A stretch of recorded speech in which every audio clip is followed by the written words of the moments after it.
وأحسن منك لم تر قط عيني وأجمل منك لم تلد النساء خلقت مبرأ من كل عيب خلقت مبرأ من كل عيب كأنك قد خلقت كما تشاء كتاب أنزلناه إليك مبارك ليدبروا آياته وليتذكر أولو الألباب۔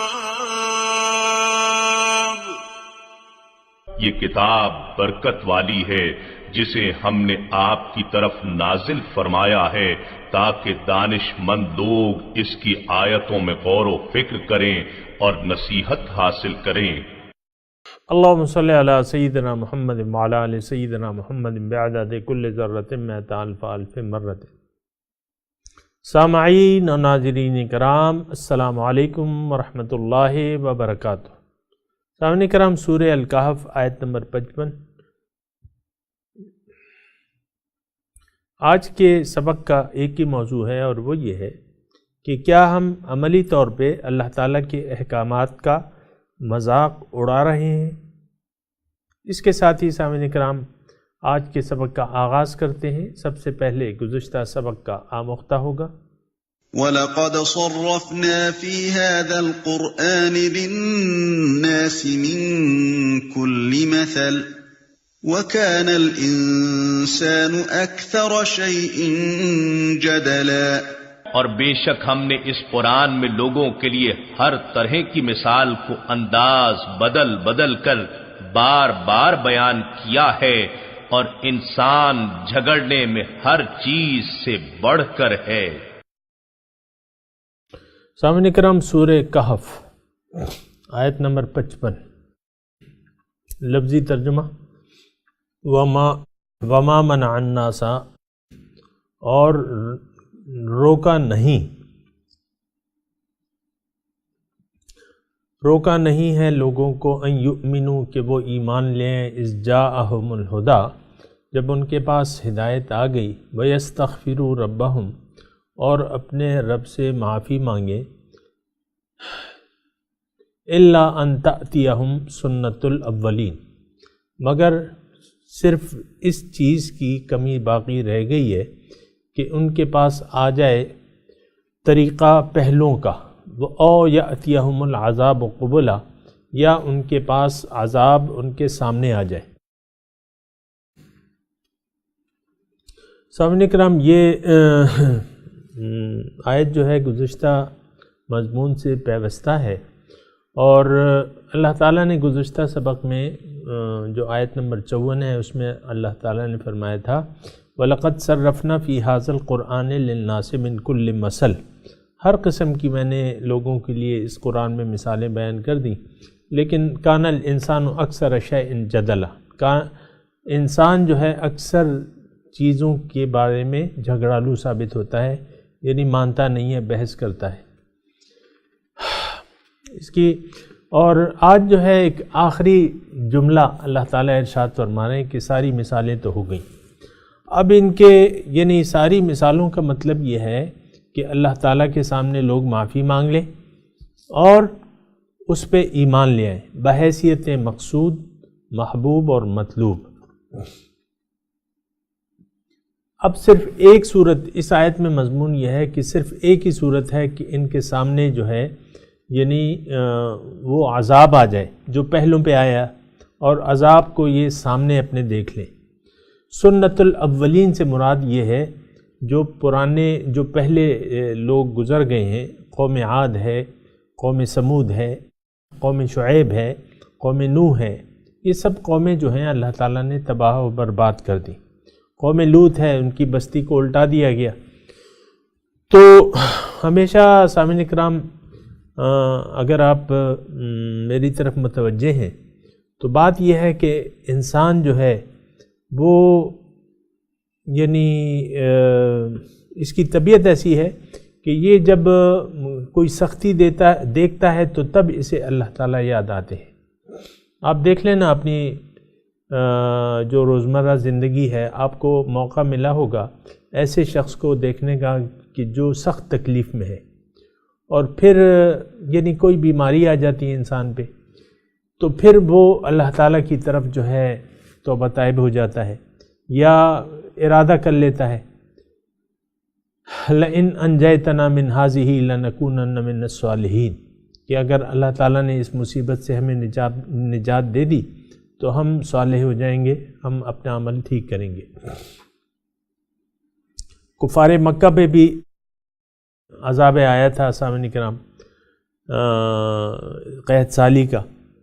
اچھا، اور پھر حضرت موسیٰ علیہ السلام کا آپ کو معلوم ہے قرآن میں وہ واقعات بیان ہوئے. حضرت موسیٰ علیہ السلام کے تقریباً 9 نشانیاں تھیں، 9 معجزات تھے اللہ تعالیٰ نے ان کو دیے تھے کہ پانی خون بن جاتا تھا، ہر جگہ مینڈک پائے جاتے تھے، ٹڈیاں ہوتی تھیں، اور جوئیں تھیں وغیرہ وغیرہ.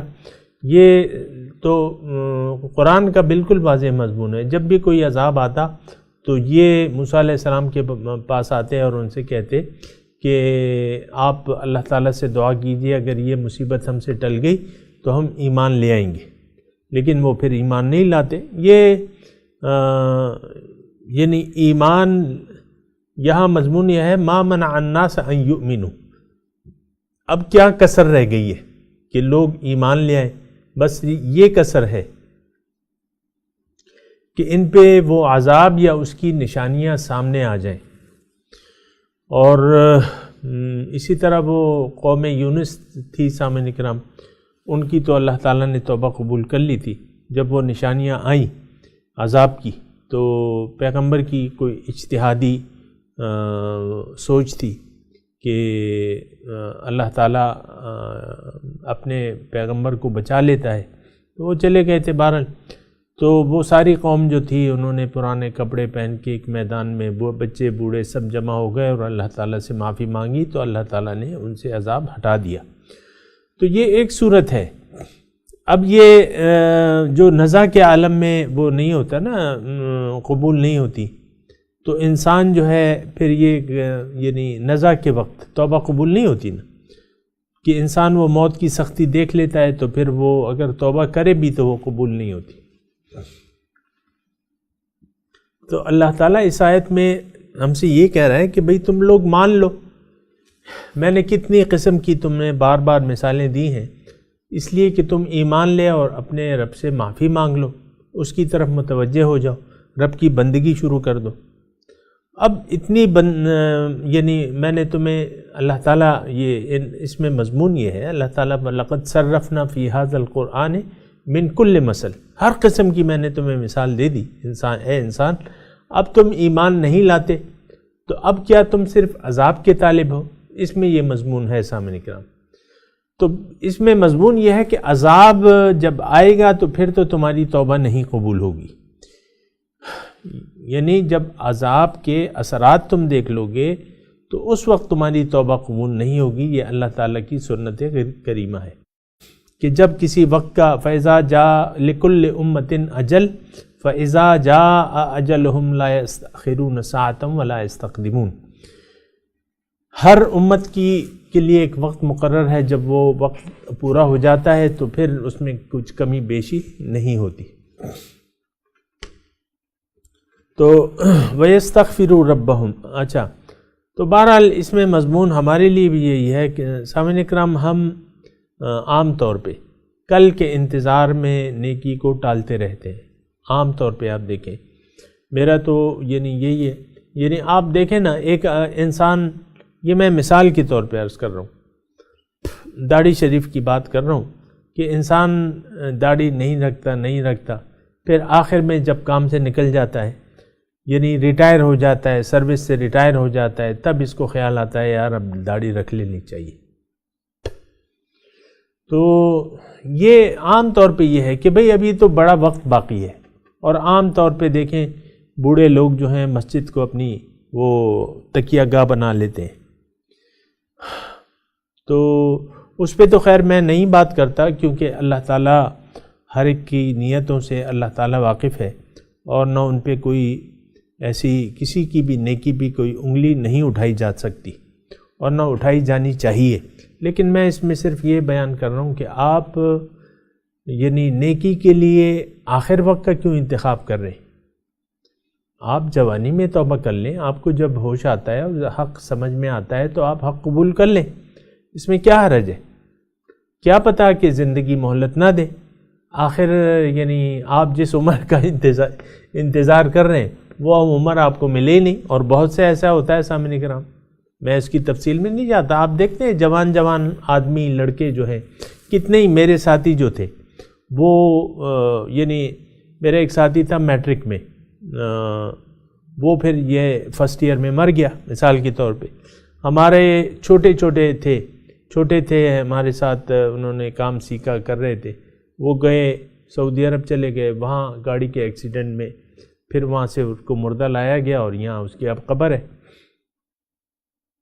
تو انسان منصوبے تو بناتا ہے، لیکن وقت کا تو اسے پتہ نہیں ہے کہ وقت اسے توبہ کی مہلت دے یا نہ دے. تو حاصل گفتگو یہ ہے سامعین کرام کہ کل کا انتظار نہیں کرنا چاہیے، کیونکہ کل کا کچھ پتہ نہیں کہ کل کیا ہوگا یا کیا ہونے والا ہے، میری کیا حالت ہوگی. آج ابھی اسی وقت جو آپ کی سمجھ میں حق آتا ہے اس پہ عمل آپ شروع کر دیں. کل کا انتظار نہ کریں، اگلے گھنٹے کا انتظار نہ کریں، بس فوراً ایمان لے آئیں اللہ پہ، یہ بہتر ہے. فآمنوا خیر لکم قد جاءکم الحق من ربکم فآمنوا خیر لکم. حق آ گیا ہے تمہارے پاس تمہارے رب کی طرف سے، اب ایمان لے آؤ، یہ بہتر ہے تمہارے لیے. تو بہرحال اگلی آیت وَمَا نُرْسِلُ الْمُرْسَلِينَ إِلَّا مُبَشِّرِينَ وَمُنذِرِينَ. اللہ تعالیٰ فرماتا ہے کہ ہم نے نہیں بھجوایا رسولوں کو، لیکن ان کی دو حیثیت ہی تھی کہ وہ بشارت دینے والے تھے. مبشرین بشارت دینے والے تھے، وہ منذرین اور ڈر سنانے والے تھے. وَيُجَادِلُ الَّذِينَ كَفَرُوا، اور بحث کرتے ہیں کافر بالباطل ناحق، لِيُدْحِدُوا بِهِ الْحَقَّ، تاکہ اس بحث سے پیچھے ہٹا دیں، دھکیل دیں حق کو. وَاتَّخَذُوا آیَاتِي وَمَا أُنذِرُوا هُزُوًا، اور میری نشانیاں اور جو ڈراوا ہے اسے اس کی ہنسی اڑاتے ہیں. تو سامعین کرام بات یہ ہے، یہ ایک بڑی یعنی اس کا جو آیت کا پہلا حصہ ہے اس پہ پہلے تھوڑی سی سمجھنے کی کوشش کرتے ہیں. رسولوں کا کام جو ہے وہ دعوت دے کے ماننے والوں کو بشارت دینا ہے اور نہ ماننے والوں کو ڈرانا ہے. کیونکہ سامعین کرام داعین للہ بشیرم و نذیرہ، یہ یعنی ایک تو یعنی جو رسول کی حیثیت ہے سامعین کرام وہ محدود ہے، ان کے ذمے صرف پہنچانا ہے اور پھر پہنچا کے پھر ڈر بھی سنانا ہے، اور جو مان لیں ان کو خوشخبری دینی ہے، اچھے انجام کی خوشخبری دیتے ہیں رسول جو ہیں.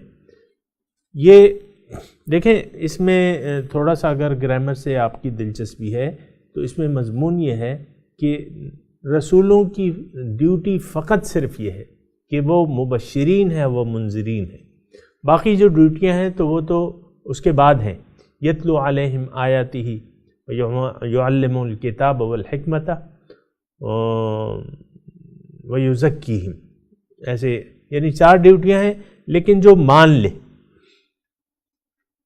یعنی جو ایمان لے آئے رسول کی دعوت پہ، پھر ان کے لیے 4 ڈیوٹیاں ہیں کہ ان کو تلاوت کتاب، ان کو تعلیم کتاب، ان کو حکمت کی باتیں اور ان کا تزکیہ نفوس.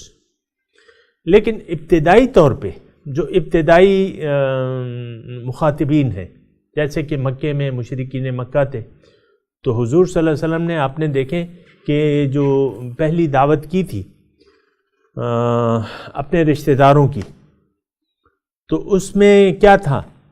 حضرت علی کو حضور صلی اللہ علیہ وسلم نے فرمایا کہ دعوت کرو، انہوں نے دعوت دی، ٹی پارٹی، اور ان کے ایک گھر میں جمع ہو گئے تھے سارے خاندان والے، تو حضور نے فرمایا ان کو کہ بھئی میں تمہیں ایک چیز کی دعوت دیتا ہوں، اگر تم نے اس کو مان لیا تو عرب کی بادشاہی تمہاری ہوگی اور دیگر تمہیں جزیہ دیں گے، دیگر لوگ، دیگر ممالک کے لوگ تمہیں جزیہ لے، عرب میں تمہاری بادشاہی ہوگی، نمبر ایک، اور آخرت میں تمہیں اللہ تعالیٰ جنت دے گا۔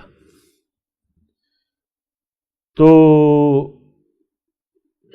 یہ حضور نے بشارت دی، انہیں خوشخبری سنائی کہ بھئی تم ایک کلمہ مجھ سے لے لو اور دو چیزوں کی، دنیا میں بادشاہی اور دیگر ممالک تمہیں جزیہ دیں گے، جیسے کہ ہوا سامعین کرام، عرب میں بادشاہی اللہ تعالیٰ نے، اور دیگر جو جنہوں نے نہیں مانا انہوں نے جزیہ دیا۔ لیکن آپ نے دیکھا حضرت عمر اور حضرت عثمان کے دور میں کتنی ہزاروں مربع میل پہ وہ اسلامی حکومت پھیل گئی تھی سامعین کرام۔ تو حضور کی وہ خوشخبری جو تھی وہ جو انہوں نے کہا تھا وہ تو سچ ہوا، لیکن جو ابتدائی لوگ تھے اس میں تو آپ نے دیکھا کہ وہ مجلس جو تھی انہوں نے اسی وقت ایمان قبول نہیں کیا، بلکہ ابو لہب نے کچھ نامناسب کلمات کہے حضور صلی اللہ علیہ وسلم کی شان میں، تو پھر سورہ لہب نازل ہوئی، تبت یدا ابی لہب وتب، ابو لہب کے ہاتھ ٹوٹ جائیں اور وہ تباہ ہو گیا، ما اغنی عنہ مالہ وما کسب، جو اس نے مال کمایا تھا اور جو کیا تھا وہ اس کے کچھ کام نہیں آیا۔ آپ کو معلوم ہے پھر اس کی موت کیسے آئی سامنے کرام۔ تو بہرحال رسول کی جو ڈیوٹی ہے وہ پہلے درجے میں بشارت دینے والے ہیں، خوشخبری دینے والے ہیں اچھے انجام کی، دین و دنیا کی بھلائی، اور ڈر سنانے والے ہیں دین و دنیا کا نقصان، خسرت دنیا والآخرہ۔ اسی طرح سامعین کرام ہر داعی الحق جو ہے وہ بھی اس کا کام بھی یہی ہے کہ حق کی دعوت کو پیش کرے، جو قبول کر لے اس کو خوشخبری سنائے اچھے انجام کی، اور جو انکار کر دے اس کو اللہ تعالیٰ کے عذاب سے ڈر سنانا جو ہے اس کی ڈیوٹی ہوتی ہے سامعین کرام۔ پھر جب رسول دعوت پیش کر دیتے ہیں تو پھر جو انکار کرنے والے لوگ ہیں تو وہ انکار اپنے حق سے انکار کی وجہ سے، دیدہ دانستہ انکار کی وجہ سے بحث کرنے لگتے ہیں۔ یجادل کا جادل یعنی جھگڑا مطلب یہ ہے کہ معنی تو جھگڑے کے ہیں لیکن یہاں مراد جو ہے بحث شروع کر دیتے، یعنی وَيُجَادِلُ الَّذِينَ كَفَرُوا بِالْبَاطِلِ، اور کافر جو ہیں، ناشکرے لوگ جو ہیں وہ بحث کرنے لگتے ہیں باطل سے، یعنی غلط باتیں کہتے ہیں، نامناسب رویہ اختیار کرتے ہیں اور بحث کرنے کی کوشش کرتے ہیں۔ وہ آیا ہے قرآن میں، اس کے تذکرے، ان کے مطالبے جو بھی ہیں۔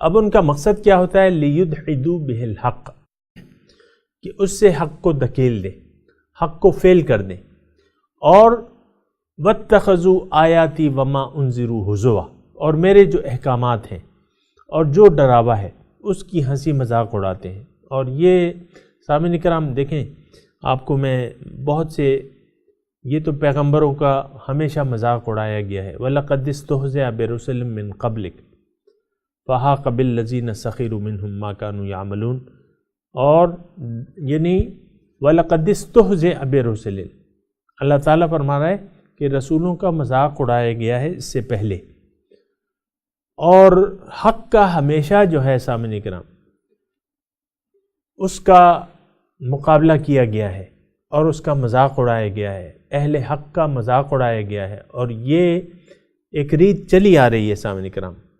اہل حق کو پہلے جو ان کی دعوت ہوتی ہے اس میں مخالفت کا سامنا کرنا پڑتا ہے، اور لوگوں کی بے اعتنائی کا سامنا کرنا پڑتا ہے انہیں، لیکن پھر اللہ تعالیٰ مدد کرتا ہے اپنے بندوں کی. حقاً علینا نصر المؤمنین، حقاً علینا ننج المؤمنین، مسلمانوں کی نجات، مسلمانوں کی امداد مجھ پہ فرض ہے. اللہ تعالیٰ پھر اپنے بندوں کی مدد کرتا ہے. لیکن باطل والے تو مذاق اڑاتے ہیں نا، باطل والے مذاق اڑاتے ہیں، اہل حق کا مذاق اڑاتے ہیں. حضور صلی اللہ علیہ وسلم کا مذاق نہیں اڑایا گیا معاذ اللہ. تو وما انذروا ہزوا، اور جو جس سے ڈرائے جا رہے، جیسے کہ زقوم کا اللہ تعالیٰ نے فرمایا کہ دوزخ میں ایک درخت ہے، ان شجرۃ الزقوم طعام الاسیم، سبز درخت ہے، وہ جہنمیوں کی خوراک ہوگا زقوم. تو پھر انہوں نے مذاق اڑایا اس بات کا، مختلف باتوں کا، جیسے کہ مکھی، ما ضرب اللہ بہذا مسئلہ، مطلب اللہ تعالیٰ نے مثالیں دی ہیں. تو پھر مشرکین نے اس کا مذاق اڑایا کہ بھئی اس کی کیا وہ تھی، اس کی کیا ضرورت تھی. تو وہ سورہ بقرہ میں وہ مضامین گزر چکے ہیں. بہرحال یہ ساری چیزیں جو ہیں اس کا مذاق اڑایا جاتا ہے. اصل میں اب مثال کے طور پہ حضور صلی اللہ علیہ وسلم کے سامنے ایک مشرک آیا، اس کے ہاتھ میں ایک بوسیدہ ہڈی تھی. اس نے مذاقاً استہزاء کے، اے محمد کیا صلی اللہ علیہ وسلم، کیا آپ کہتے ہیں کہ ان ہڈیوں کو اللہ تعالیٰ دوبارہ زندہ کرے گا؟ وہ مسلتے ہوئے کہا. تو یہ مطلب مذاق سے سمجھتے. آج بھی سامعین کرام اگر آپ محسوس کریں، یہ جو کچھ ہمیں کہا جا رہا ہے نا، یہ دیکھیں جنت کیسی حسین جگہ ہے رہنے کے لیے، اور اس کی خوشخبری دی جا رہی ہے. کیا کوئی جنت کا حقیقی طالب ہے؟ کیا ہم جنت کے لیے محنت کر رہے ہیں؟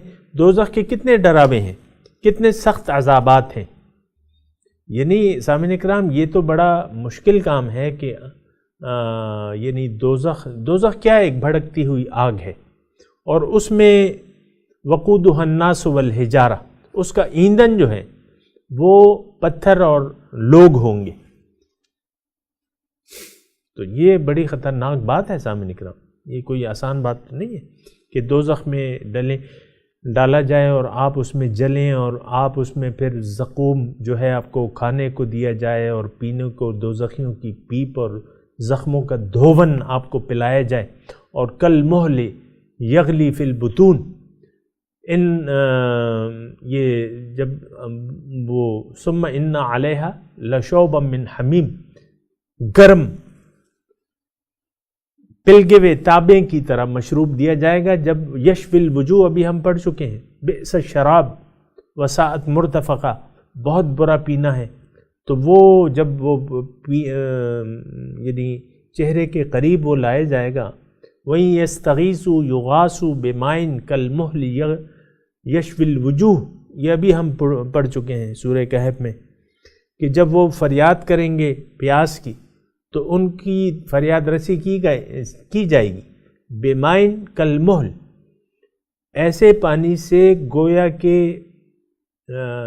پلگا و تانبا، اتنا گرم ہوگا. یشفی الوجوہ جب آئے گا آپ کے ہونٹوں کے پاس تو چہرہ بھون ڈالے گا، یشفی چہرے کو بھون ڈالے گا. یہ کتنا یعنی کیا نظارہ ہوگا سامعین کرام. اور موت تو جو ہے وہ تو آپ کو معلوم ہے کہ موت کی آرزو کریں گے. یہاں تو ہم موت کی آرزو نہیں کرتے نا، موت سے ڈرتے ہیں، وہاں موت کی آرزو کریں گے. لیکن وما ہوا بمیت، موت ان کو نہیں آئے گی. تو یہ دوزخ کی جو عذاب ہیں یہ کچھ بہت ہی وہ ہے، کٹھن ہے. اور کلما نضجت جلودہم بدلناہم جلود غیرہا، یہ ہم پڑھ چکے ہیں گزشتہ مضامین میں. جب بھی وہ کھالیں جو ہیں وہ جل جائیں گی تو ان کو نئی کھالوں سے ہم بدل دیں گے تاکہ وہ عذاب کا مزہ چکیں۔ یعنی کوئی چیز جو ہے وہ ختم نہیں ہوگی، جب جل جائے گی آپ کی جلد بدل دی جائے گی۔ تو سامعین کرام یہ ساری باتیں ہیں، اس کو اب میں جو جملہ کہنے جا رہا ہوں اس کو ذرا آپ سوچیں۔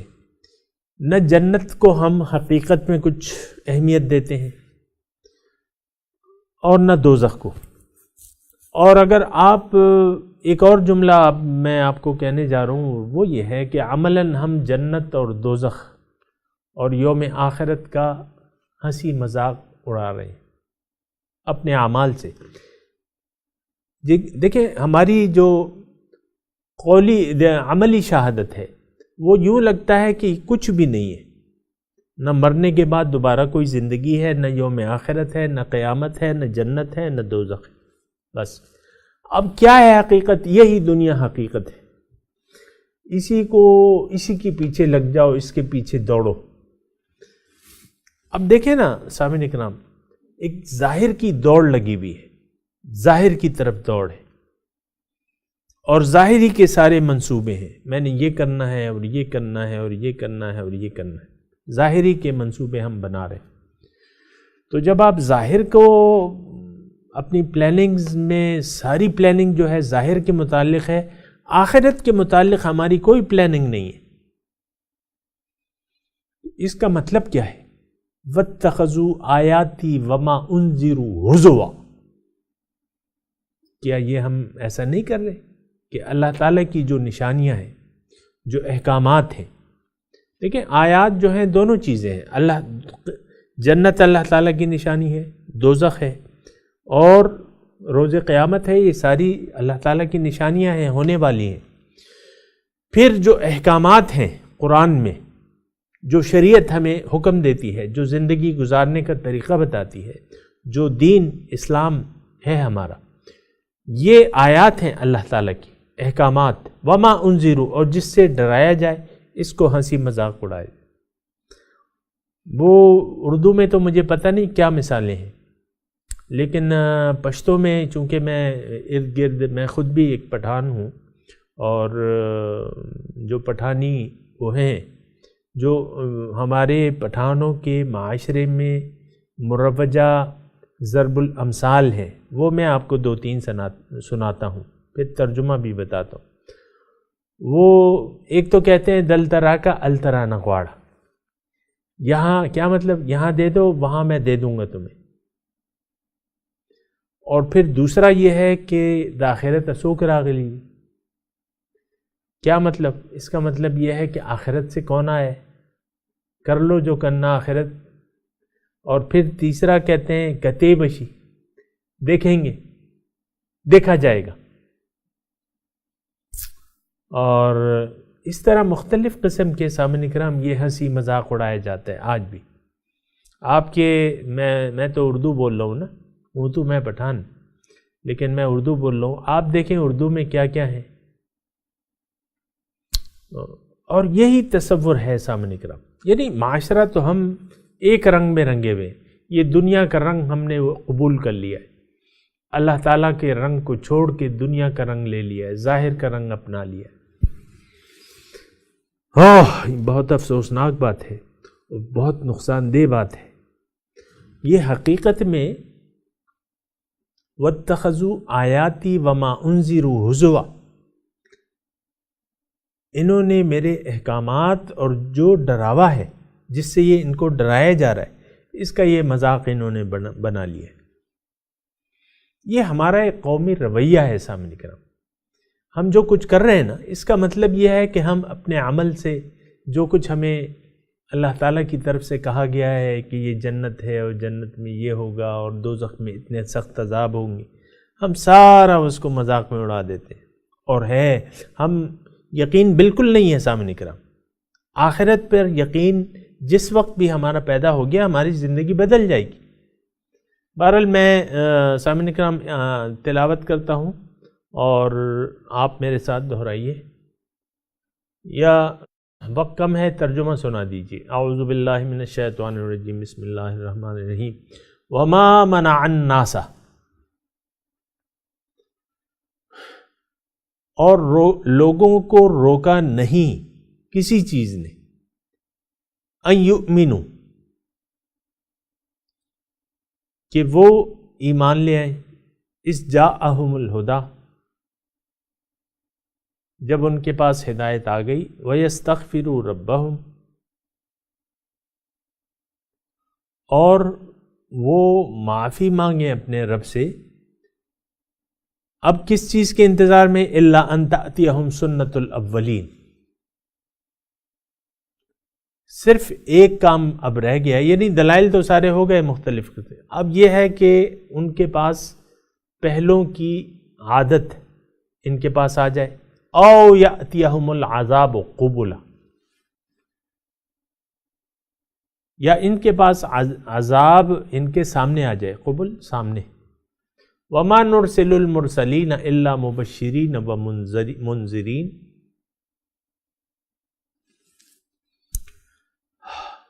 اور ہم نے نہیں بھجوایا رسولوں کو لیکن بشارت دینے والا اور ڈرانے والا بنا کر۔ وَيُجَادِلُ الَّذِينَ كَفَرُوا بِالْبَاطِلِ، اور بحث کرتے ہیں، جھگڑا کرتے ہیں باتوں سے نا، ویسے تو عملی طور پہ بھی جھگڑا کیا ہے مشرکین مکہ نے بدر کے میدان میں، احد میں، احزاب میں، لیکن بہرحال ساری صورتیں ہیں جھگڑے کی، جھگڑا کرتے ہیں کافر بالباطل، ناحق طریقے سے، لیدھدوا بہ الحق، تاکہ اس جھگڑے کے ذریعے حق کو دفع کر دیں، حق کو دھکیل دیں۔ تو دھکیلنے کی کوشش تو کی ہے نا انہوں نے، بدر میں آئے، احد میں آئے۔ وَاتَّخَذُوا آیَاتِی مَا أُنذِرُوا ہُزُوًا، اور انہوں نے بنا لیا میرے احکامات کو اور جس سے ان کو ڈرایا گیا تھا مذاق۔ سامعین کرام، اب ان آیات کی تلاوت اور ترجمہ سنتے ہیں۔ وَمَا مَنَعَ النَّاسَ أَن يُؤْمِنُوا إِذْ جَاءَهُمُ الْهُدَى وَيَسْتَغْفِرُوا رَبَّهُمْ إِلَّا أَن